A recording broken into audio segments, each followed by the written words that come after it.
আসন্ন বাজেটে বড় কর ছাড় পাচ্ছে ইভি ও ইলেকট্রনিক্স খাত।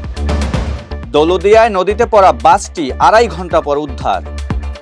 লালমনিরহাট সীমান্ত দিয়ে 33 জনকে পুশিনের চেষ্টা বিএসএফের।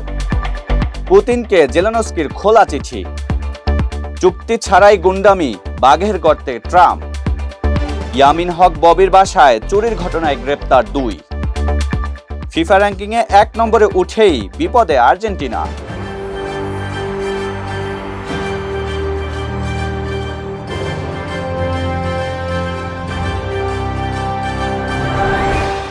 দর্শক, স্বাগত জানাচ্ছি নাগরিক প্রতিদিন নিউজরুম ইনসাইডে। এতক্ষণ শুনছিলেন সংবাদ শিরোনাম, এবার জানাবো বিস্তারিত। সঙ্গে থাকবো আমি তানজিমুল আবিদ। জ্বালানি সরবরাহের অনিশ্চয়তা এবং ক্রমাগত দাম বৃদ্ধির প্রেক্ষাপটে এর উপর চাপ কমানোর লক্ষ্যে নবায়নযোগ্য জ্বালানি খাতে বিনিয়োগ বাড়াতে আসন্ন বাজেটে এ খাতের জন্য প্রণোদনা দেওয়ার কথা বিবেচনা করছে সরকার। বর্তমানে স্থানীয়ভাবে কম্পিউটার ও ল্যাপটপ উৎপাদনে ভ্যাট অব্যাহতি রয়েছে, যার মেয়াদ আগামী 30 জুন শেষ হওয়ার কথা। সরকার এই সুবিধা 2030 সাল পর্যন্ত বর্ধিত করতে পারে। একইভাবে ব্লেন্ডার ও জুসারের মতো হোম অ্যাপ্লায়েন্স তৈরির যন্ত্রপাতি ও যন্ত্রাংশ আমদানিতে বিদ্যমান হ্রাসকৃত শুল্ক সুবিধার মেয়াদ চলতি বছর শেষ হওয়ার কথা রয়েছে। এটিও 2030 সাল পর্যন্ত বাড়ানো হতে পারে। রাজবাড়ীর গোয়ালন্দের দৌলতদিয়া ফেরিঘাটে পদ্মা নদীতে ডুবে যাওয়া বাসটি প্রায় 2.5 ঘন্টা পর উদ্ধার করা হয়েছে। আজ শুক্রবার দুপুর 12টার দিকে বাংলাদেশ অভ্যন্তরীণ নৌ পরিবহন কর্তৃপক্ষের উদ্ধারকারী জাহাজ হামজা বাসটিকে টেনে ঘাটে থাকা কে টাইপ ফেরি করবের উপর তোলে। সকাল 9টা 40 মিনিটের দিকে এসবি সুপার ডিলাক্স পরিবহনের বাসটি ফেরিতে ওঠার সময় নিয়ন্ত্রণ হারিয়ে র্যাম্প ভেঙে পল্টন থেকে পদ্মা নদীতে পড়ে যায়। দ্রুত বাসের চালক ও তার সহকারীকে উদ্ধার করা হয়, পরে তাদের হাসপাতালে ভর্তি করা হয়। এই ঘটনায় এখন পর্যন্ত কোনো যাত্রীর প্রাণহানির ঘটনা ঘটেনি।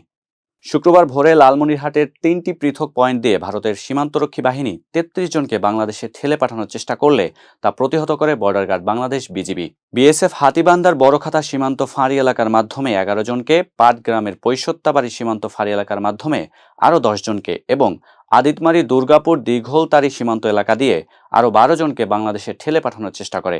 খবর পেয়ে বিজিবি সদস্যরা দ্রুত ঘটনাস্থলে ছুটে যান এবং সীমান্ত জুড়ে প্রতিরোধমূলক ব্যবস্থা গ্রহণ করেন। স্থানীয় বাসিন্দাদের সহযোগিতায় পুশিনের চেষ্টা সফলভাবে প্রতিহত করতে সক্ষম হয় বিজিবি। রাশিয়া ইউক্রেন যুদ্ধ অবসানের জন্য প্রেসিডেন্ট ভ্লাদিমির পুতিনকে সরাসরি বা মুখোমুখি আলোচনায় বসার আহ্বান জানিয়ে চিঠি দিয়েছেন ইউক্রেনের প্রেসিডেন্ট ভ্লাদিমির জেলেনস্কি। রুশ প্রেসিডেন্টের কাছে পাঠানো একটি খোলা চিঠিতে ইউক্রেনের নেতা বলেছেন, ইউরোপের এই যুদ্ধে আবারও যুক্তরাষ্ট্রের মনোযোগ ফিরে আসা পর্যন্ত অপেক্ষা করাটা ভুল হবে। তিনি আরও যোগ করেন, কেবল ইউক্রেন ও রাশিয়ার মধ্যে সরাসরি আলোচনার মাধ্যমেই শান্তি আসতে পারে। ইরান থেকে সমৃদ্ধ ইউরেনিয়াম পেতে দেশটির সঙ্গে কোনো চুক্তি প্রয়োজন নেই বলে মন্তব্য করেছেন মার্কিন প্রেসিডেন্ট ডোনাল্ড ট্রাম্প। বৃহস্পতিবার হোয়াইট হাউসের ওভাল অফিসে সাংবাদিকদের সঙ্গে আলাপকালে তিনি এমন মন্তব্য করেন।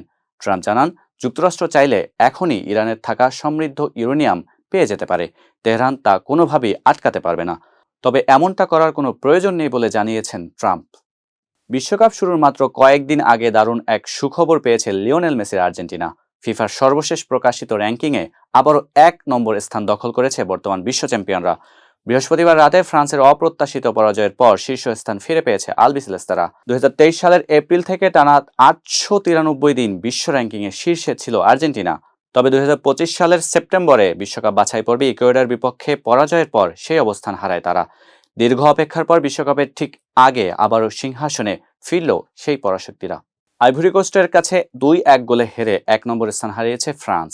তারা নেমে গেছে 3 নম্বরে। অন্যদিকে ইরাকের সঙ্গে ড্র করেও দ্বিতীয় স্থান ধরে রেখেছে স্পেন।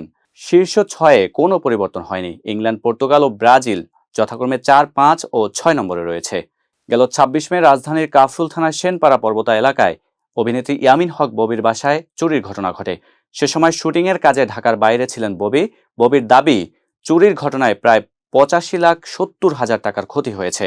এর মধ্যে ছিল তার বাবার দেওয়া স্মৃতি বিজড়িত 30 থেকে 35 ভরি স্বর্ণালংকার, নগদ অর্থ এবং কয়েকটি মূল্যবান ঘড়ি। চুরির ঘটনার পর আইন শৃঙ্খলা বাহিনীর তৎপরতায় সন্তোষ প্রকাশ করেছেন এই অভিনেত্রী। 2 জনকে গ্রেপ্তার ও আংশিক স্বর্ণালংকার উদ্ধারের জন্য সংশ্লিষ্টদের ধন্যবাদ জানান তিনি। দর্শক, এই ছিল নাগরিক প্রতিদিন ইনসাইট থেকে সর্বশেষ। এতক্ষণ সঙ্গে থাকার জন্য ধন্যবাদ জানিয়ে বিদায় নিচ্ছি।